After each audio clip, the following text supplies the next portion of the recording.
Hello class, welcome to online class. So अभी तक हमने क्या पढ़ा है? अभी तक हमने देखा कि इलेक्ट्रोमैग्नेटिक वेव थ्योरी के हेल्प से हमने लाइट का नेचर फाइंड आउट किया और देखा कि जो लाइट का जो नेचर होता है वो क्या होता है, वेव नेचर होता है। लेकिन हालांकि हमने ये भी पढ़ लिया है कि लाइट का जो कुछ अमाउंट ऑफ लाइट वो क्या करते हैं, पार्टिकल नेचर भी शो करते हैं। सो इसी को सपोर्ट करने में दो थ्योरीज हमारी आई गई। One is black body radiation and other one is photo electric effect. So start करते हैं ब्लैक बॉडी रेडिएशन से। ठीक है, ब्लैक बॉडी रेडिएशन और black body. So actually black body radiation होता क्या है उसको देख लेते हैं एक बार। So we start from black body radiation. हमने एक ऑब्जेक्ट ले लिया, एक बॉडी ले ली और उससे क्या है, व्हाइट लाइट पास कराई हैविंग डिफरेंट वेवलेंथ। अब व्हाइट लाइट कंटेन करता है डिफरेंट वेवलेंथ ऑफ रेज। ये ऑलरेडी हम पहले की वीडियोस में पढ़ चुके हैं कि जो हमारी व्हाइट लाइट होती है वो क्या करती है कि बहुत सारे डिफरेंट वेवलेंथ कंटेन करती है। और जब हम उसे प्रिज्म से पास करते हैं तो क्या है, डिफरेंट टाइप्स ऑफ हमें रेडिएशंस मिलती है। जैसे विबग्योर हमने पढ़े थे, वायलेट कलर, ग्रीन कलर। ठीक है, सो ये अंडरस्टूड है। तो व्हाइट लाइट जब हमने एक बॉडी से पास करी तो तीन जो ऑब्जर्वेशन देखी गई वो ये है कि कुछ अमाउंट ऑफ वेवलेंथ जो बॉडी है वो क्या करता है, एब्जॉर्ब करता है, कुछ रिफ्लेक्ट करता है एंड कुछ ट्रांसमिट करता है। ठीक है, यानी कि डिफरेंट डिफरेंट वेवलेंथ में कुछ बॉडी एब्जॉर्ब कर लेता है जो उसे कैपेबल लगता है, कुछ वो कहते हैं रिफ्लेक्ट वापस कर भेज देता है और कुछ ट्रांसमिट करता है। जो रिफ्लेक्ट करता है वो वेवलेंथ, जिस वेवलेंथ को वो रिफ्लेक्ट करता है, वो बॉडी रिफ्लेक्ट करती है, उसी से हमें क्या करते हैं, कलर अपीयर होता है। सो जो ये रिफ्लेक्टेड कलर है, रिफ्लेक्टेड वेवलेंथ है, वो डिसाइड करती है कि हमें किस टाइप का जो कलर होगा वो क्या होगा, रिसीव होगा। ठीक है, तो ये क्या है आपका ब्लैक बॉडी रेडिएशन। सो अगर हम सिंपली अगर एक ब्लैक बॉडी के बारे में बात करें तो अगर एक ब्लैक बॉडी को हम हीट करते हैं, ठीक है, तो उससे क्या होता है, डिफरेंट टाइप्स ऑफ वेवलेंथ निकलती है, डिफरेंट टाइप ऑफ रेज निकलती है हैविंग डिफरेंट वेवलेंथ्स। हर रेज की अपनी एक वेवलेंथ होगी। तो अगर हम उस और जो टेम्परेचर के साथ क्या है, वेरी कर सकता है। जैसे अगर आप सपोज दैट एक एग्जांपल लेते हो कि आपने एक आयरन बार को, आयरन की जो रॉड है उसको अगर आप हीटअप करते हो, एक कॉमन एग्जांपल है, तो वो क्या कहते हैं, सबसे पहले जो आपको कलर अपीयर होगा, जो हाईएस्ट जो वो टेम्परेचर रहेगा या मेल्टिंग पॉइंट रहेगा उसका, वो क्या होगा, red colour. After that it turn to yellow and then white and then finally you got blue colour. तो आपको ब्लास्ट में क्या है, ब्लू कलर अपीयर होगा। सो जैसे जैसे आपका टेम्परेचर बदलता जाएगा वैसे वैसे वेवलेंथ डिफरेंट टाइप की वो शो करेगा, यानी कि डिफरेंट टाइप का कलर आपको दिखेगा। तो एक्चुअली होता क्या है कि आपको हर एक वेवलेंथ पे, एक पर्टिकुलर वेवलेंथ पे एक पर्टिकुलर कलर अपीयर होगा। अगर कोई ऑब्जेक्ट एक पर्टिकुलर वेवलेंथ एब्जॉर्व करती है तो क्या होगा कि वो पर्टिकुलर उसी से रिलेटेड जो उसकी रेज होंगी वो क्या करेंगी, वही टाइप का कलर क्या करेगा, एक तरह से रिफ्लेक्ट करेगा। ठीक है, सो अगर हम सिंपली ब्लैक बॉडी के बारे में बात करें तो बॉडीज क्या है, body when heated emit radiation of all possible wavelength. यानी कि एक बॉडी जो क्या कहते हैं, एमिट करी रेडिएशन की जितने भी पॉसिबल वेवलेंथ हो सकता है। So this is about the black body radiation. और अगर हम सिंपली ब्लैक बॉडी के बारे में बात करें, डेफिनेशन के बारे में बात करें, तो ब्लैक बॉडी क्या है, the body which is a perfect absorber और अ परफेक्ट एमिटर। यानी कि एक बॉडी जो क्या है, सारी टाइप ऑफ रेडिएशंस को क्या करती है, एब्जॉर्ब करती है और एमिट करती है। तो that body is called black body और रेडिएशन सी होती है। ठीक है, तो अगर हम सिंपली अगर इसे समझ सकते हैं ग्राफ से, तो ग्राफ से देखते हैं। सो स्टार्ट करते हैं, इस ग्राफ से देखते हैं। ग्राफ प्लॉट किया है इंटेंसिटी और वेवलेंथ के बीच में। सो स्टार्टिंग में देखा गया जैसे जैसे वेवलेंथ आप एक कम वैल्यू वेवलेंथ पे इंटेंसिटी भी क्या आ रही है, कम आ रही है। बेसिकली इंटेंसिटी क्या होती है, related to the brightness of the ray. जो आपकी ब्राइटनेस को डिफाइन करे वो क्या कहते हैं, इंटेंसिटी कहते हैं हम, कि उसकी इंटेंसिटी इतना है। तो जो इंटेंसिटी वेवलेंथ की एक पर्टिकुलर स्मॉल वैल्यू पे इंटेंसिटी की जो वैल्यू है वो भी क्या है, स्मॉल।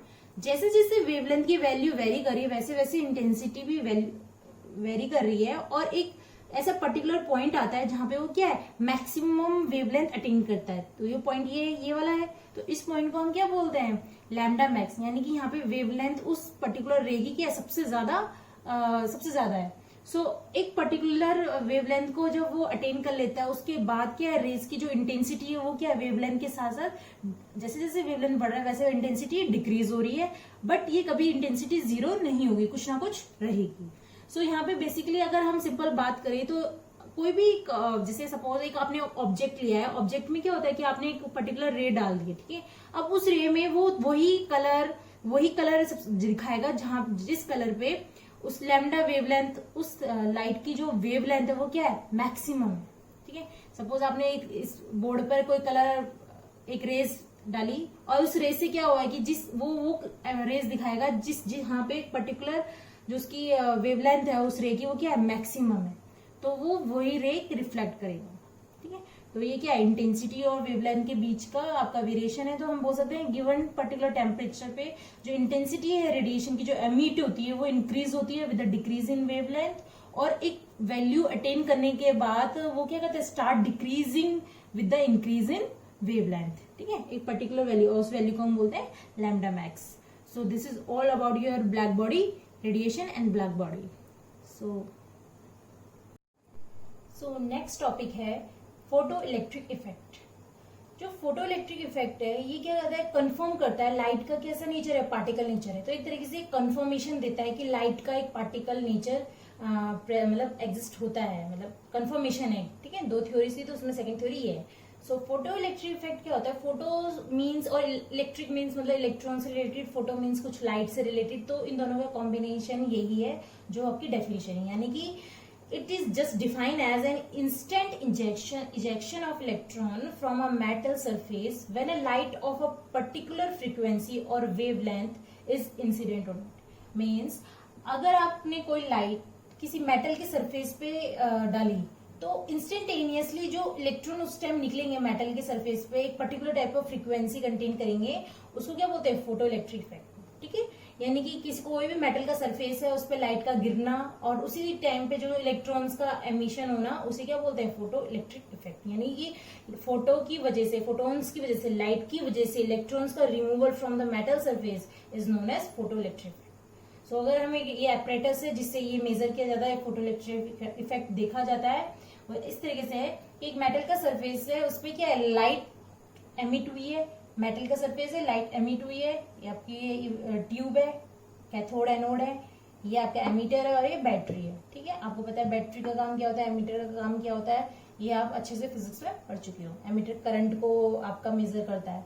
सो यहाँ पे एक्चुअली होता क्या है कि जब लाइट किसी मेटल के सरफेस पर गिरती है तो जो इलेक्ट्रॉन्स उस मतलब मेटल की सरफेस पे जो इलेक्ट्रॉन्स होते हैं या जो मेटल बाइंड करके रखता है वो क्या करता है, रिमूव हो जाते हैं, ठीक है। यानी कि इजेक्शन होने लग जाता है मेटल की सरफेस से इलेक्ट्रॉन का।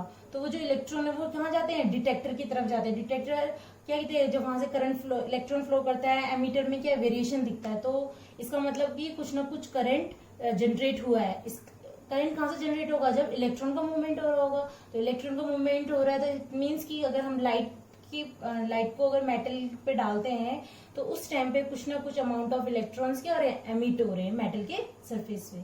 तो ये क्या बताता है हमारा फोटो इलेक्ट्रिक इफेक्ट। जो आपको बेसिकली अगर हम बात करें कि फोटो इलेक्ट्रिक इफेक्ट को अगर हम डीपली जाने कि किस टाइप के कौन से ऐसे फैक्टर है जो इसे एक तरीके से इन्फ्लुएंस करते हैं, तो first one is frequency and another one is intensity. So frequency is basically related to the color of the light, or intensity related to the brightness of the light. So start करते हैं। So दो ऐसे factors हैं जो photo electric effect को क्या कहते हैं, वेरिएट करते हैं, यानी कि डिपेंड होते हैं, जिसमें वेरिएशन होता है। तो वो कौन से फैक्टर हैं, फ्रीक्वेंसी और इंटेंसिटी। सो बेसिकली जो फ्रीक्वेंसी है वो क्या है आपका, रिलेटेड टू, मैंने पहले बताया, related to the colour of the light, और इंटेंसिटी क्या है, brightness of the colour. So अगर हम पहले फ्रीक्वेंसी की बात करें तो होता क्या है कि जब आप एक पर्टिकुलर आप एक फ्रीक्वेंसी को स्टार्ट करते हो, एक जब लाइट को किसी मेटल के सरफेस पे आप क्या करते हो, डालना स्टार्ट करते हो, तो जो मिनिमम वैल्यू से स्टार्ट करते हो, फिर जाकर धीरे धीरे उस पर आप ऑब्जर्व करते हैं कि इलेक्ट्रॉन का इजेक्शन हो रहा है या नहीं हो रहा है। After that you observe that कि जो एक पर्टिकुलर वैल्यू पे सम अमाउंट ऑफ इलेक्ट्रॉन्स क्या कहते हैं, मेटल स्टार्ट करता है इजेक्ट करना, मतलब रिमूव करना, अपने सरफेस से निकालना स्टार्ट करता है। तो उस जो पर्टिकुलर फ्रीक्वेंसी को हम क्या बोलते हैं, थ्रेशोल्ड फ्रीक्वेंसी। और उस पर्टिकुलर वैल्यू पर जो वेवलेंथ होती है उस लाइट की जो गिर रही है मेटल के सरफेस पे, उसे क्या बोलते हैं, threshold wavelength of that light. तो इसलिए हम इसके बिहाफ पे ये कह सकते हैं कि हर एक पर्टिकुलर रे का, एक पर्टिकुलर मेटल का क्या होता है, एक मिनिमम फ्रीक्वेंसी होती है जहां से वो अपने सरफेस से इलेक्ट्रॉन का जो इजेक्शन होता है वो क्या करता है, स्टार्ट करता है। सो आफ्टर दैट अब इलेक्ट्रॉन का इजेक्शन तो स्टार्ट होता है, लेकिन जब वो एक पर्टिकुलर वैल्यू पर आ जाता है तो उसके बाद क्या होता है, अगर हम फ्रीक्वेंसी को बढ़ाते रहते हैं तो होता क्या है कि जो आपकी इलेक्ट्रॉन की जो स्पीड होती है निकलने की वो क्या हो जाती है, बढ़ जाती है। यानी कि जो अगर आपने कम फ्रीक्वेंसी से स्टार्ट करा तो इलेक्ट्रॉन क्या कहते हैं, पहले तो बढ़ नहीं रहे, पहले तो इलेक्ट्रॉन क्या है मेटल के सरफेस से निकल नहीं रहे। फिर क्या होता है कि एक पर्टिकुलर वैल्यू आती है जहां पे इलेक्ट्रॉन का स्टार्ट, मेटल के सरफेस से क्या होता है, इलेक्ट्रॉन का रिमूव होना स्टार्ट होता है। उस पर्टिकुलर वैल्यू को हम बोलते हैं थ्रेशोल्ड फ्रीक्वेंसी। अब उस पर्टिकुलर वैल्यू के बाद जब हम फ्रीक्वेंसी को और बढ़ाते हैं तो देखा है कि जो मेटल का सरफेस है उससे क्या इलेक्ट्रॉन स्पीडली निकलते हैं। So basically we can say that on increasing the frequency of the light on the metal surface the velocity is increases. Velocity कैसे इंक्रीज हो रही है कि आप जब इलेक्ट्रॉन को डाल रहे हो तो क्या है, काइनेटिक एनर्जी भी बढ़ रही है, जिसकी वजह से क्या होता है, काइनेटिक एनर्जी भी बढ़ रही है, इलेक्ट्रॉन फास्ट निकल रहे हैं, यानी इनकी वेलोसिटी बढ़ रही है। और आपको पता है kinetic energy is equals to half mv²। तो वेलोसिटी के बढ़ने से क्या है, काइनेटिक एनर्जी ऑफ इलेक्ट्रॉन भी क्या होगी, बढ़ेगी। ठीक है, तो यानी कि अगर फ्रीक्वेंसी के चेंज में अगर हम कंडीशन में हम देखें तो करंट का जो चेंज है वो नहीं ऑब्जर्व होता जितना आप उसमें काइनेटिक एनर्जी यानी वेलोसिटी का चेंज देते हैं, क्योंकि करंट नहीं होता ना, करंट का तो तब होता है जबकि नंबर ऑफ इलेक्ट्रॉन्स के ज्यादा निकले तो हम बोलेंगे मोर करंट फ्लो हो रहा है। लेकिन अगर इलेक्ट्रॉन का उतने ही है लेकिन जितने थे उससे क्या है, स्पीडली निकल रहे हैं, पहले की 10 मीटर पर सेकेंड की स्पीड से, सपोज दैट उतनी स्पीड से चल रहा है कोई इलेक्ट्रॉन, अब क्या है 100 से चल रहा है, फटाफट चल रहा है, तो यानी कि उसकी क्या स्पीड बढ़ गई। तो बेसिकली क्या है, kinetic energy of that electron is increases. So next factor है आपका इंटेंसिटी। इंटेंसिटी में इसमें क्या होता है कि more the number of electrons are ejected as more the intensity of the intensity is increases. यानी कि जितने ज्यादा इलेक्ट्रॉन निकलेंगे उतने ज्यादा क्या होंगे, इंटेंसिटी ज्यादा होगी। इंटेंसिटी मतलब क्या होता है, ब्राइटनेस। ठीक है, सो इंटेंसिटी के इंक्रीज होने पर क्या होता है, काइनेटिक एनर्जी तो सेम रहती है, लेकिन जो करंट का जो वो होता है, फ्लो होता है, फोटो करंट होता है, वो क्या होता है, इंक्रीज हो जाता है। क्यों? क्योंकि नंबर ऑफ इलेक्ट्रॉन्स क्या होते हैं, इंक्रीज होते रहते हैं, निकलना। सो ये दो फैक्टर हैं जिन पर क्या कहते हैं आपकी फोटो इलेक्ट्रिक इफेक्ट डिपेंड करता है। सो इसके बाद एक इक्वेशन को हम समझ लेते हैं, जिस इक्वेशन से हम थोड़ा मतलब जो भी पूरी वैल्यू बात बताई है फोटो इलेक्ट्रिक इफेक्ट पे, उसको एक इक्वेशन में समराइज कर दिया, तो उसको देख लेते हैं। सो अभी तक हमने क्या पढ़ा है, फैक्टर्स के बारे में पढ़ लिया। अब हमारे पास एक इक्वेशन आती है that is called Einstein photo electric equation. अब इस इक्वेशन को समझने के लिए हम पहले एक नॉर्मल सी बात समझ लेते हैं कि जब हमने ये पढ़ा है कि एक लाइट का जब मेटल की सरफेस के साथ इंटरेक्शन होता है तो दैट टाइम वो क्या करता है कि मेटल एक पर्टिकुलर टाइम पे एक पर्टिकुलर फ्रीक्वेंसी के जब वो अटेंड करता है मेटल का सरफेस, तो वो क्या करता है कि इलेक्ट्रॉन का इजेशन स्टार्ट करता है। सो उस पर्टिकुलर फ्रीक्वेंसी को हम बोलते हैं थ्रेशोल्ड फ्रीक्वेंसी। सो अगर हम किसी भी मेटल को, अब कोई भी मेटल होगा अपने इलेक्ट्रॉन इजिली तो नहीं दे पाएगा, कुछ इलेक्ट्रॉन इजिली देंगे, कुछ सम अमाउंट ऑफ हमें पूरे की कॉस्ट देनी पड़ेगी। ठीक है, सो होता क्या है कि लाइट तो जो लाइट का सोर्स है वो तो आ रहा है, लाइट तो पूरी मेटल के सरफेस पे गिर रही है, 100% गिर रही है, लेकिन उस 100 में से जो मेटल का सरफेस है वो क्या कर रहा है, 20 ले रहा है, 20 यूज कर रहा है किसका, इजेशन का, यानी इलेक्ट्रॉन का अपने सरफेस से रिमूव करने के लिए, जो उसमें बाइंडिंग एनर्जी लगी होगी उसको तोड़ने में कुछ तो एनर्जी वहां यूज हो रही है 20%।